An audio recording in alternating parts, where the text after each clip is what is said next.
बात बेबात पे अपनी ही बात कहता है। मेरे अंदर मेरा छोटा सा शहर रहता है। दोस्तों, मेरा नाम है नीलेश मिश्रा। कहानियां सुनाता हूं। बिग एफएम पर आप सुन रहे हैं यादों का idiot box with Nilesh Mishra season 5। कहानियां जिनमें आप मिलते हैं खुद से। दोस्तों, मैं आपको सुनाने जा रहा हूं अपनी मंडली की सदस्य छवि निगम की लिखी कहानी हर खुशी अपनी। मौसम एक खुशनुमा करवट ले रहा था। दिन की धूप में ठंड की हल्की खुनक घुलने लगी थी और रात में गर्मी की हल्की गमक अभी बाकी थी। ये त्योहारों की आमद थी जिनकी तैयारियों का उल्लास हर तरफ फैला था। नवरात्रि अभी बीती ही थी कि बस करवा चौथ आने को था। सुबह से मैं जुटी हुई थी, लेकिन सुरसा के मुंह जैसा फैला हुआ काम समेटने में आ ही नहीं रहा था। इसीलिए मेरा ध्यान मौसम के कुनमुनेपन का लुत्फ उठाने पर नहीं, बल्कि बर्तनों के उस ढेर पर था जिन्होंने मेरे आधे किचन पर कब्जा जमाया हुआ था। वैसे गलती मेरी ही थी। अपनी खुद की शादी को 28 साल होने आए और बेटे अनिरुद्ध की शादी को कोई साल भर, लेकिन इस बार मैं फिर भूल गई थी कि पिछले साल मैंने करवा कहाँ रख दिया था। और उसे खोजने के अभियान का नतीजा ये था कि स्टोर के लगभग सारे कलसे, कढ़ाई, लोटे, थाली, डोंगे, कटोरे, भगोने, चमचे और भी न जाने क्या क्या बर्तन बाहर निकल आए थे। अब उन्हें वापस करवाने के लिए बाई की कितनी मिन्नतें करनी पड़ेंगी, ये सोचकर मेरा दिल बैठा जा रहा था। कुछ न सूझा तो मैंने गैस पर चाय चढ़ाई और मोबाइल उठाकर टाइम देखा। 4:30 बजे थे। शायद नैना फ्री हो इस वक्त। सोचते हुए मैंने चाय छानी और कप लेकर बरामदे की कुर्सी पर बैठते हुए उसका नंबर डायल कर दिया। अपनी बहू से गप्पे लड़ाना मुझको बिल्कुल ताज़ा दम कर देता था।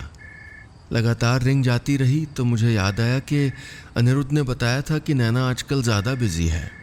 मैं कॉल काटने ही वाली थी कि नैना की खनकती हुई आवाज़ आई। हेलो मम्मी, नमस्ते। खुश रहो बेटा, बिजी थी क्या? मैंने पूछा तो वो बोली, अरे चलता रहता है कुछ ना कुछ मम्मी। आप बताओ कैसी हो? ठीक हूँ। नैना, तुझे याद तो है ना कल तेरा पहला करवा चौथ है? देख, मैंने पूजा का सारा सामान इसीलिए भिजवा दिया था कि अनजान शहर में तुझे कुछ ढूंढना ना पड़े। याद है मम्मी? अच्छा, तो कल पूजा में वो मरून साड़ी ज़रूर पहनना। मैंने समझाया था ना, हमारे यहाँ बहुएं उसको पहली करवा चौथ पे ज़रूर पहनती हैं। ठीक से बांध तो लेगी ना? उधर से कुछ आवाज़ें आने लगी तो नैना जल्दी से बोली, मम्मी भागना पड़ेगा अभी, रात में बात करूंगी आराम से। एक बार फिर बता देना सब कुछ आप, प्लीज़ ना। अब मुझे हल्कापन महसूस हो रहा था। कुछ देर बाद मैं मुस्कुराते हुए अपने पीतल के करवे पर नींबू का छिलका रगड़ रही थी। उसकी चमक में मुझे हमारी पुश्तैनी साड़ी पहने गुड़िया जैसी सजी धजी नैना की छवि नजर आ रही थी। अनायास बने रिश्ते ही दिल को बांधे रखते हैं, क्योंकि उनमें बाद में ज़बरदस्ती प्यार उड़ेलने की ज़रूरत नहीं पड़ती। लेकिन उस सहमी सी और आंखों में शैतानी समेटे लड़की से मेरे दिल के तार ऐसे अचानक नहीं जुड़े थे जब पहली बार अनिरुद्ध ने मुझे अपनी पसंद से मिलवाया था। मम्मी, ये नैना है। मैंने हैरानी से उसके चेहरे को देखा था। ये इतनी जल्दी इतना बड़ा भी हो गया? कल तक तो हाथों में अपने जूते टांगे मेरे पीछे डोला करता था कि मम्मी यार बताओ ना, कौन से चलेंगे, ब्लैक की ब्राउन? या फिर मुंह लटकाए बुदबुदाता, इस बार मैथ्स में रह गया मम्मी, प्लीज पापा को संभाल लेना ना। यहाँ तक कि शायद जब वो क्लास 5th में था और उसे पहला क्रश हुआ था तो तब भी उसने मुझे ही बताया था। बड़ा होते होते वो मेरे बेटे के साथ साथ एक दोस्त भी बनता चला गया। कौस्तुभ की अम्मा यानी मेरी सासू माँ कड़े अनुशासन को मानने वालों में से थी। कभी मेरी किसी गलती पर नाराज होकर कुछ कह जाती तो मेरा बेटा अनिरुद्ध ही मुझे ढाढ़स बंधाता। यहाँ तक कि मेरे सलवार सूट पर फुलकारी का दुपट्टा अच्छा लग रहा है या बंदेज का, मैं उसी से राय लेती। कुछ बातें थीं जो मैंने उससे साझा की थीं। फिर भी कुछ इच्छाएं थीं जिन्हें मैं कभी किसी को बता ही नहीं पाई। हालांकि कॉलेज और फिर नौकरी लगने के बाद वो व्यस्त हो गया था, लेकिन मैं ये समझती थी थोड़ा अकेलापन जो शायद हर माँ को महसूस होता होगा, वो मुझे भी होता था। लेकिन उसकी तरक्की मुझे खुशी भी दे रही थी। और आज अनिरुद्ध की आंखों में जो चमक दिखाई दे रही थी और जिस तरह उसने अपना हाथ नैना के कंधे पर लपेटा हुआ था, मैं समझ गई थी कि अब मुझे उसकी शादी के बारे में कोई फैसला लेना होगा। मैंने मुस्कुराते हुए उसे देखा और आदतन उसके तितर बितर बालों पर हाथ फिराकर उन्हें ठीक करने की कोशिश करते हुए उस लड़की पर नज़र दौड़ाई। क्या ये लड़की मेरे अनिरुद्ध का ख्याल रख पाएगी? सोचते हुए मैं अचकचा गई। छोटे बॉय कट बाल, लंबी सी स्कर्ट और टी शर्ट पहने वो दुबली पतली सी लड़की अपनी बड़ी बड़ी आंखों से टुकुर टुकुर मुझे ही देख रही थी, जैसे इतनी देर से मेरे हाव भाव देखकर मुझे समझने की कोशिश कर रही हो। नैना, मैंने धीरे से कहा तो वो एक कदम आगे आ गई। उसकी आंखों में भी वही चमक थी, अनिरुद्ध वाली, बस उनमें अब थोड़ी नमी भी थी। मैं आगे कुछ कह पाती या पूछ पाती इससे पहले उसने जल्दी से मेरे हाथ पकड़ लिए कस के और बहुत धीरे से बुदबुदाई, मम्मी। मैं उसका चेहरा देखती रह गई। ऐसे कैसे कोई किसी को मम्मी बोल सकता था? लेकिन पता नहीं क्यों महसूस हो रहा था कि उसने ये दिल से कहा है। फिर भी मैं उससे क्या कहूं, क्या करूं, समझ ही नहीं आ रहा था। हम में से अधिकतर लोगों के दिमाग में रिश्तों को लेकर कुछ खांचे जैसे बन जाते हैं। कोई नया इंसान जब किसी खांचे में फिट हो जाता है तो हमें एक निश्चिंतता महसूस होती है। मेरी सासू माँ के दिमाग में भी आदर्श बहू का एक खांचा था जिसमें मैं ढलती चली गई थी। अपने पूरे व्यक्तित्व को इस कदर काट छांट डाला था कि आज की मिसेस कौस्तुभ वाजपेयी में अनु शुक्ला का एक अंश भी नहीं बाकी था। हालांकि मेरे दिमाग में कहीं एक बहू की जो रूपरेखा बन चुकी थी उस पर अब ये नैना फिट नहीं हो रही थी। फिर भी उसे देखकर न जाने क्यों मुझे वही बेलौस बेपरवाह अनु याद आ रही थी जो मेरे ही अंदर कहीं खो चुकी थी। अपनी आंखों में उतर आई नमी झपकते हुए मैंने सामने देखा। हम दोनों को बारामदे में छोड़कर अनिरुद्ध न जाने कहाँ खिसक गया था। अपने पैरों को मोड़कर मेरे सामने वाली कुर्सी पर नैना ऐसे आराम से बैठी थी मानो ये उसी का घर हो। और क्योंकि मुझे सवाल सूझ नहीं रहे थे, जवाब वो खुद ही देती चली जा रही थी, बहुत सहजता से, बहुत बेबाकी से। मैंने आपसे पहले कभी किसी को मम्मी नहीं कहा। जन्म देने वाली मम्मी को कभी देखा नहीं। पापा ने दूसरी शादी कर ली थी। हमेशा हॉस्टल में रही, लेकिन लाइफ से कोई शिकायत नहीं है। घर को तरसती हूँ, पर प्रॉब्लम है कि बहुत सी चीज़ें आती नहीं मुझको। अपनी नज़रों को उसने दूर आसमान में टिका लिया था, लेकिन उनका गीलापन कहीं मुझे छूने लगा था। उसने सोचते हुए आगे कहा, हड़बड़ी में 10 काम एक साथ करना चाहती हूँ, इसलिए अक्सर गड़बड़ी हो जाती है। हम दोनों यानी अनिरुद्ध और मैं कॉलेज के फाइनल ईयर में साथ थे। अब मुझे भी बैंगलोर में ही जॉब ऑफर हुई है। हमारी कंपनी अलग है वैसे। मैं अभी इस जानकारी से 2-4 हो ही रही थी कि वो शरारत से बोली, पता है मम्मी, मैं चाय बहुत अच्छी बनाती हूँ, नूडल्स भी, और ना बेकार से बेकार खाना भी चुपचाप खा सकती हूँ, और इमरजेंसी में दीवार फांद सकती हूँ। मेरी हंसी निकल गई। ये भी कोई बताने वाली बातें थी भला? वो भी अपनी शायद होने वाली सास को। लेकिन इतनी सी देर में मैं समझ गई थी कि नैना दिल की साफ है। उसकी झिझकती हुई आवाज आई, मम्मी, अनिरुद्ध ने कहा था कि मैं आपसे कहूं कि मुझे भी गुरुदत्त की फिल्में पसंद हैं ताकि आप खुश हो जाएं, लेकिन मुझे वरुण धवन अच्छा लगता है। अब मैं खुद को रोक नहीं सकी। मैंने कहा, अरे वो तो कौस्तुभ की पसंद है। किसी को पता नहीं, लेकिन मुझे तो ना जॉन अब्राहम पसंद है। उसके भोले चेहरे पर हैरानी देखकर मेरी हंसी और तेज हो गई, इतनी कि आंखों में आंसू आ गए। ये अजनबी लड़की अब मेरे दिल में उतरती जा रही थी। अगर एक नजर में प्यार हुआ करता है तो नैना और मेरे बीच भी यही हुआ होगा। बाद के कुछ दिनों में हमारा रिश्ता एक माँ बेटी की ममता, सहेलियों के बीच की गप्पें, एक बिदकती हुई बहू को गृहस्थी की नकेल डालने की कोशिश करती हुई सास, इन सभी पायदानों से गुजर रहा था। इधर बेचारे अनिरुद्ध और कौस्तुभ शादी की तैयारियों में लगे थे और मेरी ससुराल और मायके को संभालना वाकई मुश्किल काम था। अगले कुछ दिनों में मैं नैना को जीरे और अजवाइन में फर्क करना, शर्ट में बटन टांकना और साड़ी की प्लीट्स बनाना सिखा रही थी। और वो मुझे बालों में रोलर्स लगाने से लेकर मेडिटेशन करना।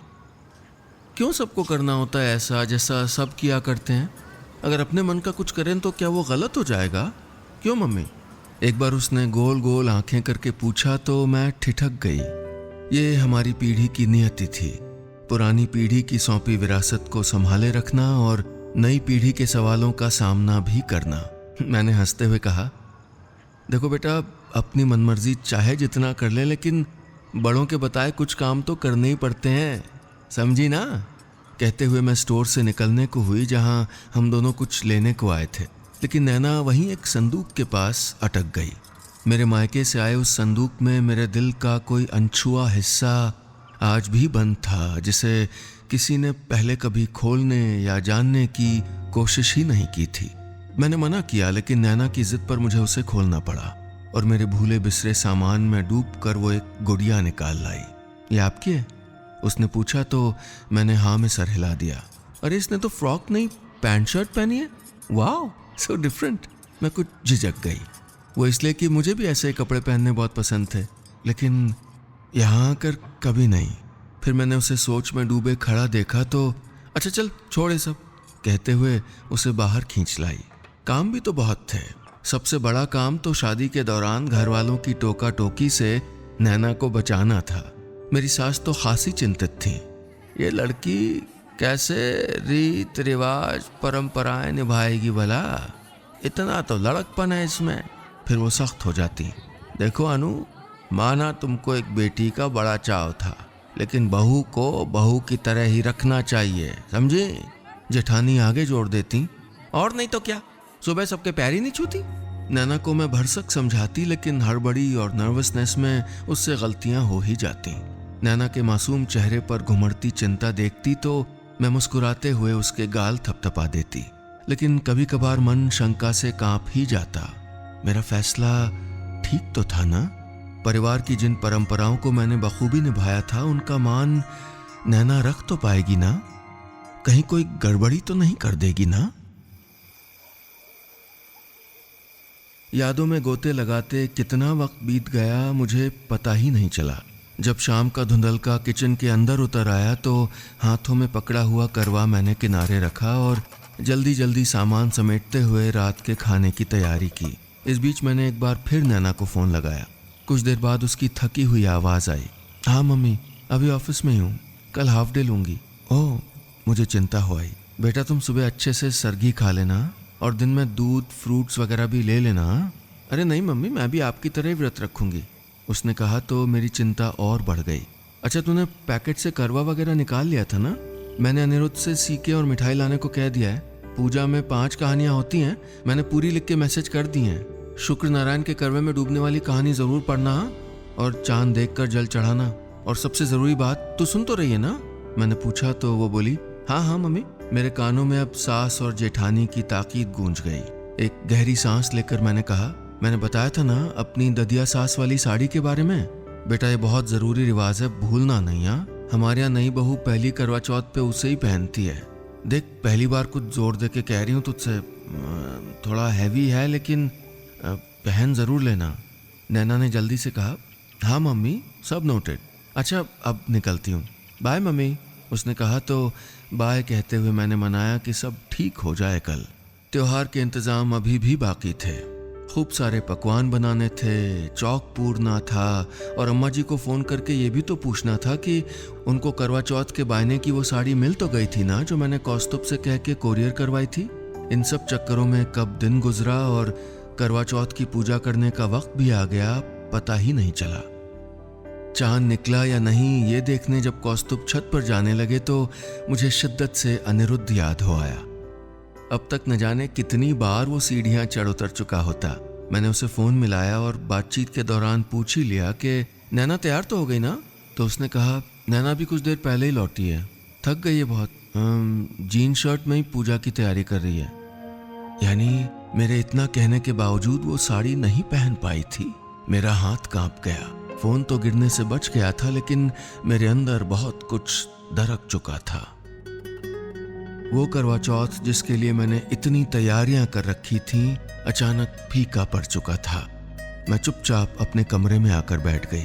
पास ही मेरा फोन रखा था जिस पर रह रहकर नैना का नाम घनघना रहा था। वो लगातार कॉल कर रही थी लेकिन मैंने नहीं उठाया। जिसको मैंने इतना प्यार दिया, जिसके इतने नाज नखरे उठाए, वो मेरी बात का मान तक न रख सकी। कुछ मर्यादाएं, कुछ रीति रिवाज जरूरी भी होते हैं, उनको मानने में इतनी परेशानी क्यों थी? ऐसे ही सवालों से घिरी हुई मैं उदासी में डूबती जा रही थी। अरे अनु, कहते हुए कौस्तुभ अंदर आए तो मैं चौंक पड़ी। उनके हाथ में एक पैकेट था। वो बोले, देखो कुरियर की एक्सप्रेस डिलीवरी आई है, नैना ने भिजवाई है। मैंने पैकेट लेकर हैरानी से उल्टा पलटा। पते की स्लिप के ऊपर बड़ा बड़ा सा लिखा था, मम्मी के लिए करवा चौथ का बायना। मेरी भवें उठ गईं। नैना को ये कैसे पता चला कि आज सास को शगुन यानी बायना दिया जाता है? उत्सुकता से मैंने पैकेट खोला और हैरान रह गई। उसमें से निकलकर एक सुंदर सी कुर्ती और जीन्स मेरी गोद में गिर पड़े। मेरी जैसे सांसें थम गईं। उन पर प्यार से हाथ फेरते हुए मुझे लगा नैना का सर सहला रही हूँ। कौस्तुभ हैरानी से खड़े देख रहे थे और मेरी भीगी हुई आंखों से होते हुए मुस्कुराहट चेहरे पर फैलती जा रही थी। उस दिन स्टोर में चुपचाप खड़ी नैना मुझको याद आ गई। कितनी आसानी से उस बेपरवाह दिखती लड़की ने मुझको समझ लिया था। उसने मेरे मन के उस कोने को छू लिया था जहां अपनी हसरतें दफन करके मैं खुद भूल चुकी थी। तभी बाहर से पटाखों के शोर के साथ चांद दिख गया की आवाजें आई तो मेरा ध्यान टूटा। जल्दी से पूजा के चौक की तरफ बढ़ते हुए मुझे एक ख्याल आया। पटिया पर बैठते हुए कौस्तुभ से कहा, सुनिए अभी वीडियो कॉन्फ्रेंस करें क्या? नैना कहानियां पढ़ते हुए पूजा कैसे कर पाएगी, मैं ही सुना देती हूँ। फिर मैंने करवा चौथ की कहानी शुरू की तो सातों भाइयों को ये बर्दाश्त नहीं हो रहा था कि उनकी प्यारी बहन सुबह से भूखी प्यासी थी। तभी मेरी निगाह स्क्रीन पर दिखाई देती नैना पर गई। सर पर ढके पल्ले के नीचे से उसके मुरझाए हुए चेहरे पर बड़ी सी बिंदी टेढ़ी लगी थी और उसने हमारी पुश्तैनी मरून साड़ी भी पहनी हुई थी। तभी उसके आलता पुते पैरों के ऊपर मुझे जीन्स की झलक दिखाई दी। मुस्कुराते हुए अचानक मेरी आंखें भर आईं। वो नहीं जानती थी कि अचानक वीडियो कॉन्फ्रेंस तय हो जाएगी जिसके जरिए मैं उसको देख सकूंगी। इतनी थकावट के साथ उस भारी भरकम साड़ी को पहनना बहुत मुश्किल काम रहा होगा। फिर भी मेरी मान्यताओं की खातिर उसने ऐसा किया। चाहे जीन्स टी शर्ट पर ही साड़ी लपेटी, लेकिन मेरी बात रख ली। मुझे खामोश देखकर उसने मासूमियत से पूछा, मम्मी ठीक तो लग रही हूं ना? मैंने रुंधे गले से कहा, बिल्कुल परफेक्ट।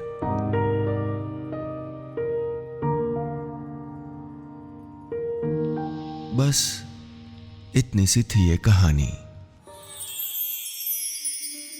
तारीफ करें, शिकायत करें, लेकिन अधिकार से बताइएगा कि हमारी कहानियां आपको कैसी लग रही हैं।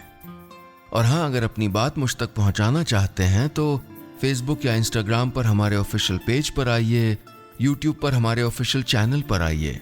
तीनों जगह आप टाइप करिएगा नीलेश मिश्रा, NEELESHMISRA। साथ में वेरिफिकेशन का ब्लू टिक भी मिलेगा जिससे आप जान पाएंगे कि यही असली पेज या चैनल है। और हाँ, अगर आप ट्विटर पर हैं तो मेरा हैंडल है नीलेश मिश्रा। उस पर भी आपको वेरिफिकेशन का ब्लू टिक मिलेगा ताकि आप सही पते पर आएं।